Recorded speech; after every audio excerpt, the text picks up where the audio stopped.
Even if dreams can show us the future, this dream did not make sense. Must I never pass a lorry on a clear road? Can a dream show us the future and give us the opportunity of changing it? It is hard to believe. If we can see the future in a dream, then surely the future already exists.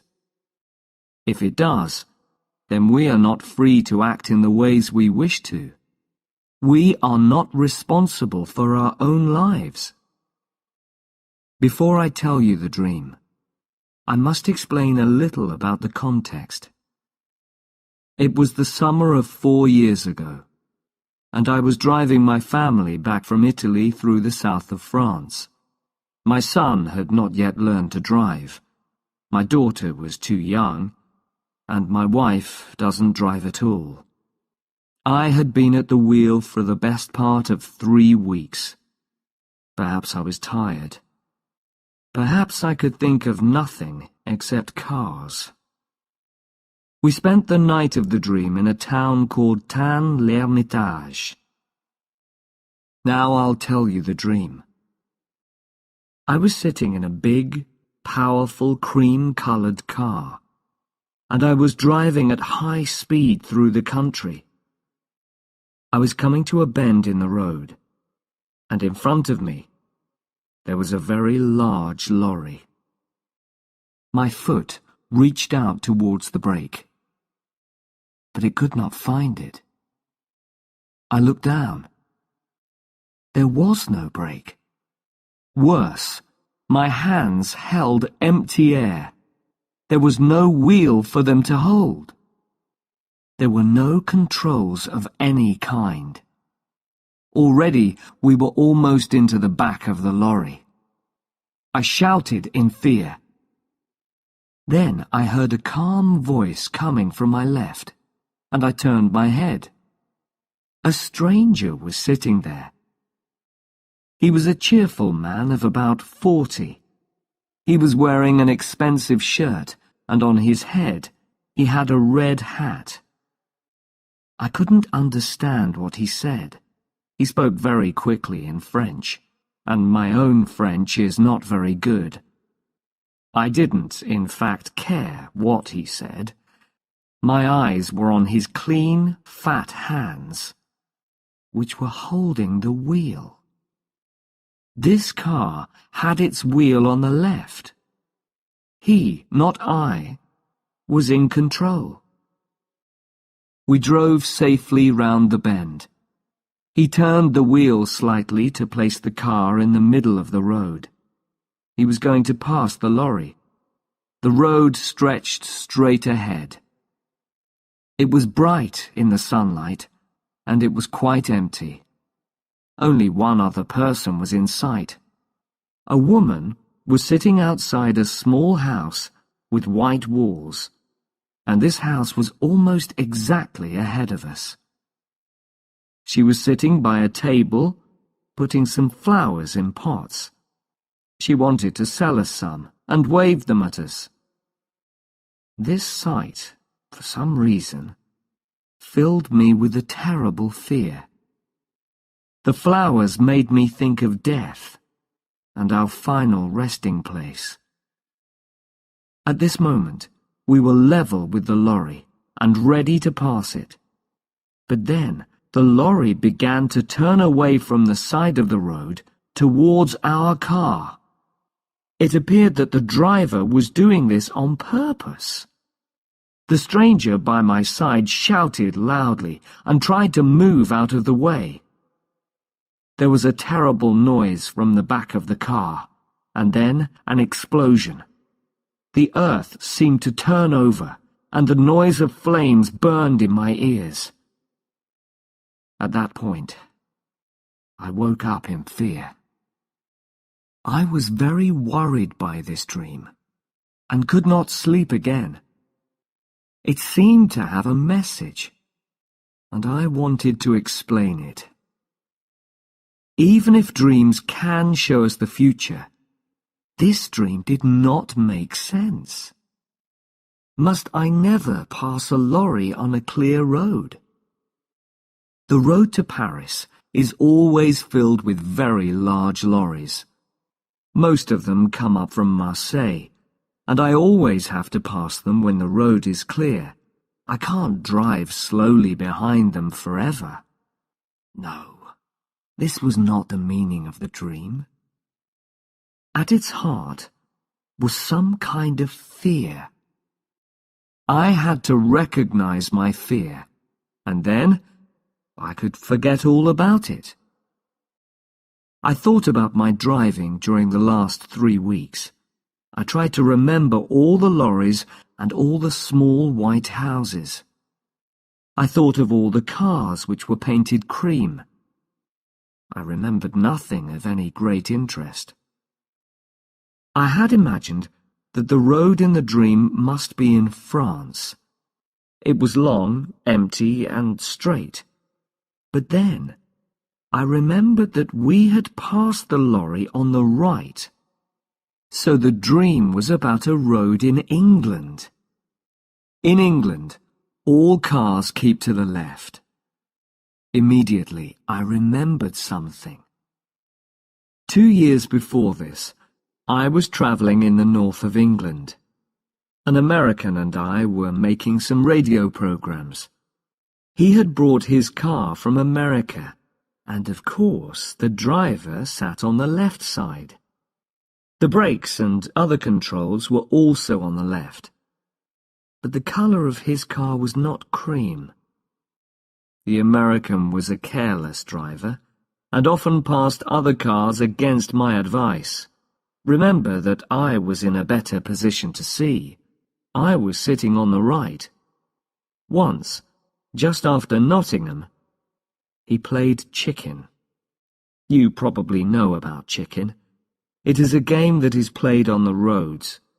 It is becoming more and more popular in America because long journeys are often very dull. You just move your car into the middle of the road and stay there. When another car appears, it comes towards you in the middle of the road.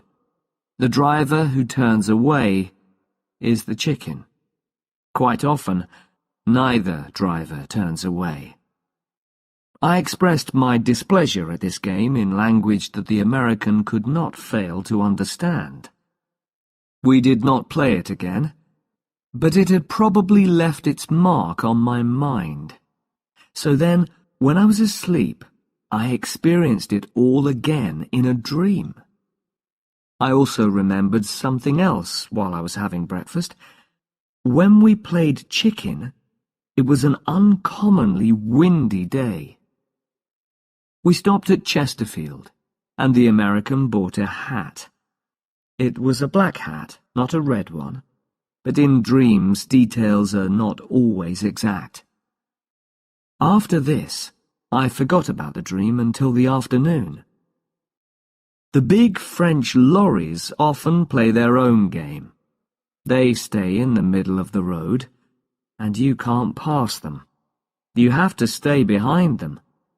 Sometimes you have to follow them for endless kilometres, although the roads are almost completely empty. This afternoon, we were following a large vehicle which was making terrible noises. When I blew my horn, the driver moved to the side of the road. But it was the wrong side. He was driving along on the left instead of keeping to the right. There was enough space on the right for me to pass him, but to do that would be wrong. So I just followed him for a few kilometres, and I told myself not to pass him. I considered the situation from every point of view. I could certainly turn my car more quickly than he could turn his lorry. It was a very big, heavy lorry. Could I perhaps pass him quickly on the right before he could do anything? If he turned to the right, though, he could easily kill us all. He probably wanted a bit of fun, but he might want an accident. If he killed us, nobody would say it was his fault. The law would be on his side. The road ahead was quite empty, and went on for many kilometers. I drove more slowly until some distance separated us. Then I increased my speed as much as I could. I drove towards that empty space beside the lorry. My car was moving at about 110 kilometers an hour. The front of my car was almost level with the back of the lorry. Then I saw something that knocked the breath out of my body.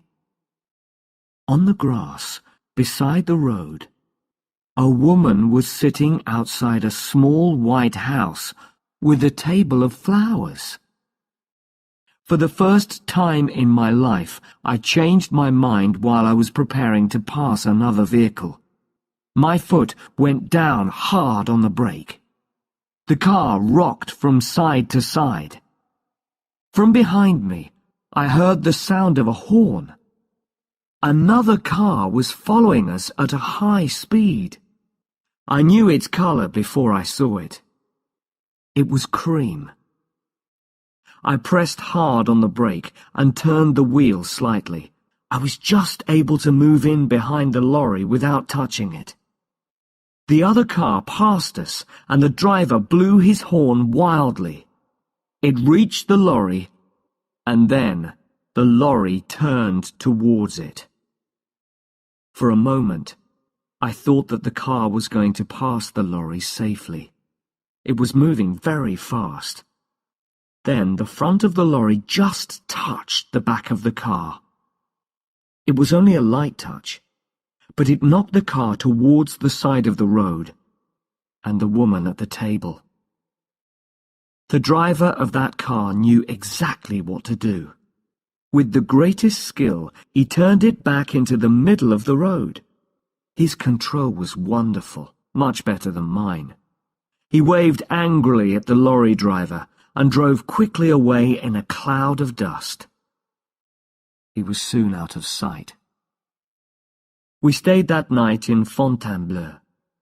A big car was standing outside the hotel, and the back showed signs of damage to the paintwork. It was a cream car, and so I looked for the driver. He was not wearing a red hat or an expensive shirt. He was a young man from Paris, not like the driver in my dream. He spoke good English, so I asked him if he would like the number of that lorry. I had noticed it, and I was happy to give it to him. But he only laughed. The law won't help you if you pass on the wrong side of the road. To him, the whole thing had been a game. It tests your skill, he said. If the car is powerful enough, you can do it. But you couldn't do it. Not in your car. I didn't tell him about my dream, my reason for not passing the lorry. There was no time. He was in a hurry and wanted to reach Paris quickly. It made me think, though. I don't really believe in dreams, of course. But some things saved us all from a terrible death.